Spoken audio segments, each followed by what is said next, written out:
매일 말씀 묵상 데살로니가 후서 1장 1절부터 12절 본문 말씀. 네, 오늘은 2020년 11월 10일 화요일입니다. 날씨가 많이 쌀쌀해지고 있습니다. 건강 유념들 하시길 바랍니다. 좋은 하루 되십시오. 네, 이 본문의 말씀은 바울과 실루아노와 디모데가 데살로니가 교인들에게 권면함과 위로의 말씀을 쓰고 있는 편지입니다. 왜냐하면 데살로니가 교회는 많은 환난과 박해를 받았기 때문입니다. 그 세세한 내용이 이 성경에 적혀있지는 않습니다. 그러나 초대교회 박해사를 읽어보면 충분히 얼마나 가혹한 일들이 많았을지 짐작할 수 있습니다. 그렇다면 왜 하나님의 백성들이 세상으로부터 고난과 환난을 받게 될까요? 하나님께서 아버지시라면 그 자녀들을 고난과 환난을 겪지 않게 해줘야 되는 것이 마땅한 거 아닐까요? 우리는 이러한 의문을 가끔씩 가지게 됩니다. 또한 고난과 고통이 심해지거나 그 고통이 길어지는 기간 동안은 우리의 판단력이 흐려지고 온전한 생각을 할 수 없게 됩니다. 그러므로 듣는 것이 굉장히 중요합니다. 믿음의 소리, 복음의 소리, 진리의 소리를 들어야 됩니다. 왜냐하면 믿음은 들음에서 나기 때문이지요. 우리가 들어야 될 소리, 오늘 이 백사부와 함께 왜 하나님의 백성이 그 고난과 환난의 이유를 오늘 듣도록 해보겠습니다. 5가지로 말씀드릴 텐데요. 먼저는 우리가 세상으로부터 고난과 환난을 받는 것은 하나님의 백성이기 때문에 받는다는 것입니다. 5절에 보면 하나님 나라에 합당한 자로 여김을 받게 하려 함이다 라고 되어 있습니다.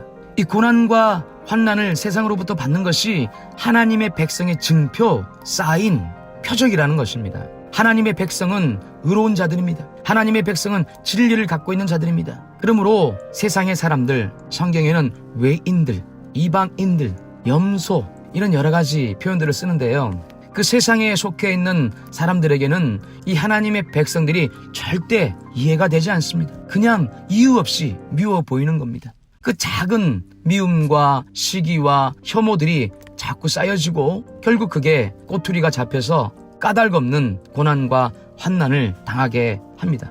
하나님의 백성들과 세상의 사람들은 마치 물과 기름과도 같습니다. 그러므로 그 어떤 부분에 있어서는 섞일 수가 없는 것이죠. 타협할 수가 없는 것입니다.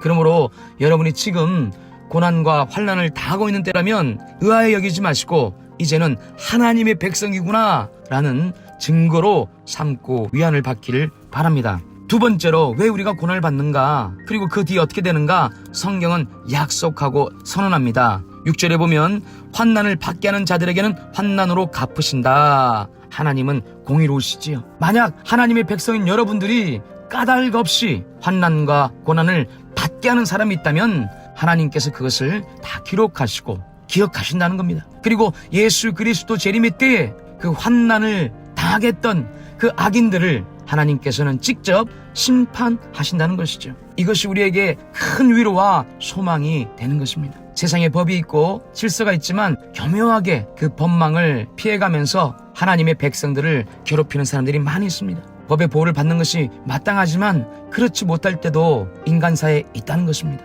그럴 때 우리는 하나님을 바라보며 위안을 삼고 소망을 가질 수가 있습니다. 하나님은 하나님의 백성을 환난받게 하는 자들을 반드시 또한 환난으로 갚으시는 하나님이십니다. 반면에 하나님의 백성들에게는 하나님께서 안식으로 갚으신다라고 오늘 본문 6절과 7절에 써 있습니다. 예수 그리스도가 공중에서 하늘로부터 불꽃 가운데 나타나실 때 하나님의 백성에게는 안식으로서 보상해 준다는 것입니다. 할렐루야! 하나님은 살아계시고 하나님의 백성들을 기억하시고 돌보시는 줄 믿습니다. 마지막으로 우리가 환난을 받고 고난을 받을 때 그 이유와 결말은 결국 부활의 영광에 참여하기 위함인 겁니다. 부활의 영광. 오늘 본문 12절에 보면은 너희 가운데서 예수님께서 영광을 받으시고 너희도 교회도 그 안에서 영광을 받게 하려 함이다 라고 되어 있습니다. 이 영광은 세상에 속된 성취에 대한 영광이 아닙니다. 예수님께서 재림하실 때 그의 백성들도 예수님과 더불어서 죽은 자는 다시 살아서 산 자는 산대로 공중에 이끌려서 예수님을 맞이하는, 재림을 맞이하는 그 영광을 말하는 것이죠. 곧 부활의 영광을 말하는 것입니다. 영원한 영광이지요. 여기에 우리가 참여한다는 것입니다. 그러면 누가 참여할 수 있습니까? 하나님 백성만 참여하는 거예요. 하나님 백성만, 세상으로부터 섞일 수가 없어서 고난받고 혐오받고 미움을 받는 이 사람들만 하나님의 백성으로서 당연히 부활에 참여하게 되겠죠. 이 음성을 들으시는 여러분들, 세상살이 가운데 까닭없이 고난받고 미움받고 잘하려고 노력해도 계속 미워하고 환난을 당한다면 이 음성을 듣고 생각을 바로 하시고 다시 믿음을 견고히 세우시고 확신 가운데 나가시길 바랍니다. 하나님은 당신을 사랑하십니다. 반드시 이 시기를 잘 지나쳐 가시고 꼭 부활의 영광에 참여할 수 있는 여러분 되기를 주님의 이름으로 축원합니다. 기도하겠습니다.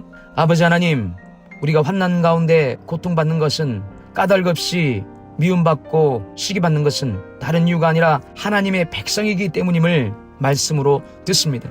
하나님의 백성은 세상의 사람들과 섞일 수가 없다는 것을 깨닫습니다.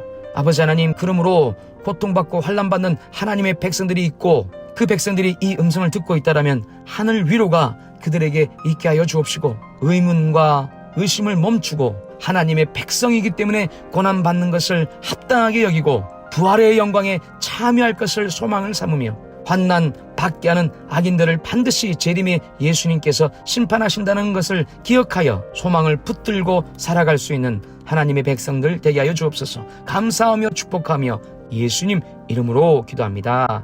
아멘.